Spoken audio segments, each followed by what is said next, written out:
Se você já foi copiada ou copiado, ou se você deixou de criar alguma coisa pelo medo da cópia, eu quero gravar esse vídeo para você para trazer algumas reflexões sobre esse assunto. Eu já adianto que esse é um assunto muito grande, muito complexo, é impossível abordar tudo, mas nele eu queria abordar os nuances diferentes da cópia. Então a primeira coisa que eu vou fazer é visualizar esse gráfico, onde eu vou colocar aqui o lado ruim da cópia, o lado bom da cópia, e fazer essa meiuca aqui, que é essa parte meio complexa, que é meio difícil de identificar o quão bom ou quão ruim é. Então eu vou usar esse gráfico como guia. Isso foi uma conversa que a gente teve lá no episódio do Pode Crer sobre cópia. Eu vou inclusive deixar o link aqui embaixo do meu podcast com o Lucas, mas eu senti muito que eu queria visualizar esse conceito. E eu queria abrir com a parte mais fácil, que na minha opinião é a parte boa da cópia, que é uma parte que as pessoas esquecem que acontece. Mas quando você aprende a tocar piano, você vai replicar alguma canção que você já escutou. Por que eu falei canção na música? Você vai replicar alguma coisa que você já escutou antes. Você vai copiar aquela canção, você vai tocar ela igual, para você começar a pensar musicalmente, para você começar a aprender música.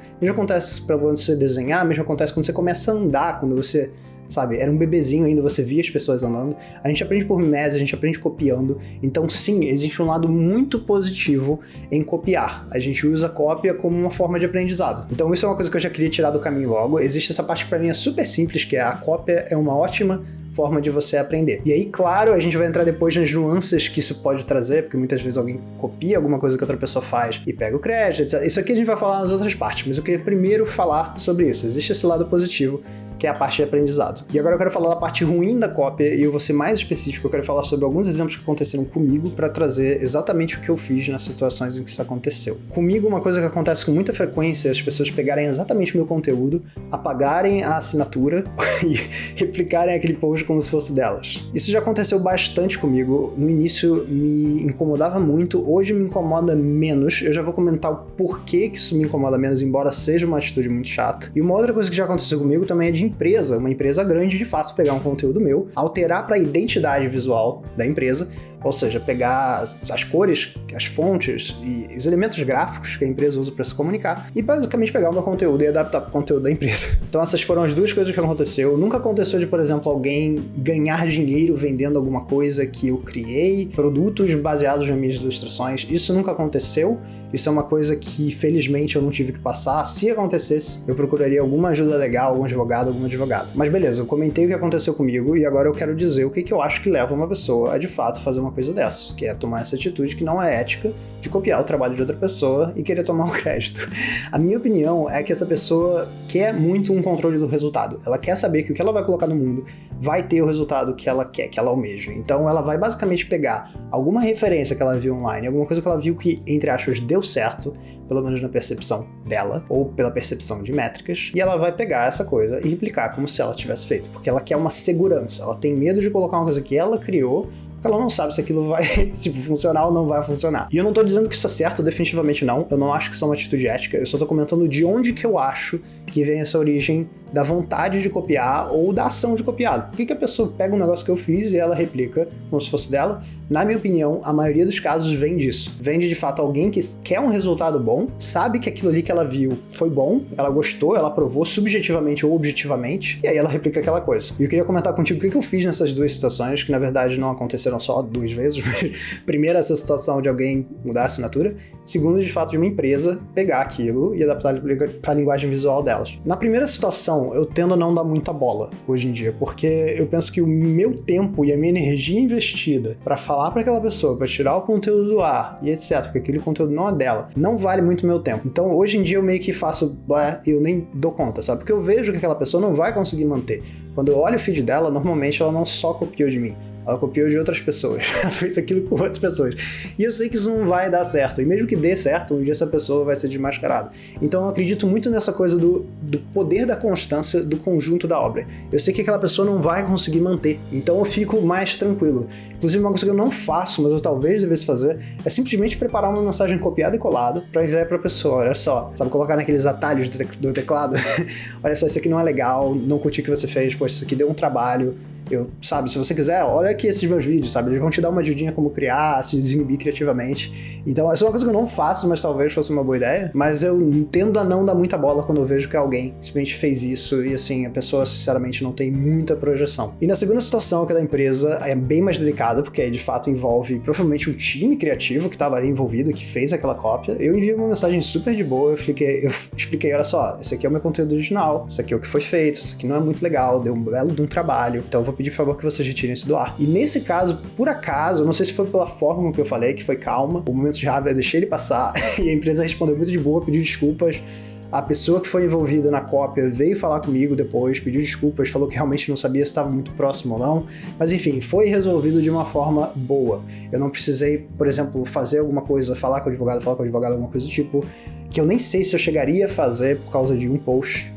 Mas, enfim, foi uma situação que se resolveu bem, e eu gosto de pensar que parcialmente, ou que essa comunicação mais assertiva, mas ao mesmo tempo empática, ajudou esse processo a ser um processo calmo, que não foi um processo com muita polêmica nem nada. E agora eu quero falar dessa terceira parte, que não é nem o lado bom nem o lado ruim da cópia. Eu quero falar sobre essa parte mais complexa mesmo, de será que isso é uma cópia? Isso é algo que eu acho que eu teria que criar um vídeo inteiro para falar sobre o que eu considero uma cópia, porque tem tanta coisa que é subjetiva que está envolvida nisso. Mas eu quero citar alguns exemplos de coisas que eu acho que é legal manter em mente quando a gente fala desse assunto. Primeira coisa, para pessoas da indústria criativa, que a gente fala muito sobre criatividade, o que é criatividade, o que quando você combina fica autoral, o que não é autoral.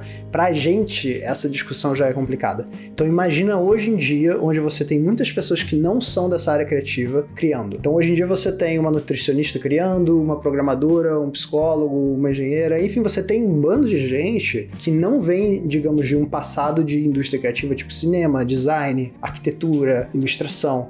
E se pra gente essa conversa já é difícil, imagina pra essas pessoas. Então muitas vezes acontecem cópias, mas as cópias estão meio que na fronteira do lado bom da cópia, que é a pessoa tentando aprender a criar, mas ela talvez ainda não conseguindo ter essa característica de identidade tão individual dela. Ela não conseguiu ainda chegar nesse ponto de se identificar como autor ou autora. E eu acho que isso é uma coisa que é muito importante manter em mente. Se alguém copiar você nas redes sociais e você vê que talvez ela não tenha esse passado, muitas vezes isso não aconteceu porque a pessoa tentou ter uma atitude antiética, ela só tá tentando se descobrir criativamente. E se você for uma dessas pessoas que tá tentando aprender, uma coisa que eu acho muito legal, se você não souber se aquilo tá muito parecido com aquela origem, com a sua referência, na dúvida, tenta marcar a pessoa, fala, putz, me inspirei no post dessa pessoa aqui pra criar isso, sabe? Isso é uma coisa que eu acho que pode ser uma forma legal de não só você criar conexões com outras pessoas nas redes sociais, mas também dar o crédito de onde veio a sua inspiração. Então, se você ainda não estiver muito segura, eu acho que isso é uma manobra legal. Uma outra discussão que eu acho que é interessante manter em mente, agora principalmente com os Reels, principalmente com o TikTok, onde existe essa onda das trends, né? Basicamente as pessoas criam alguma tendência e as outras replicam,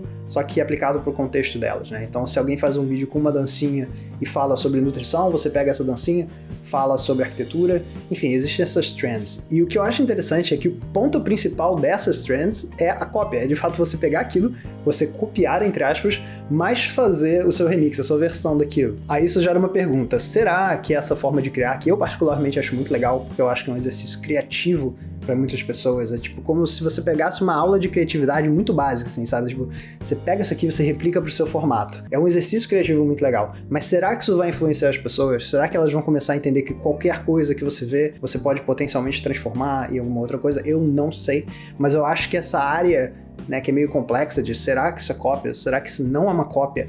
Cada dia que passa vai ficar mais complexa por causa das redes sociais. E pra mim esses são os 3 tipos principais de cópia, digamos. Esse último pra mim é definitivamente mais complexo, envolve muita subjetividade nessa conversa.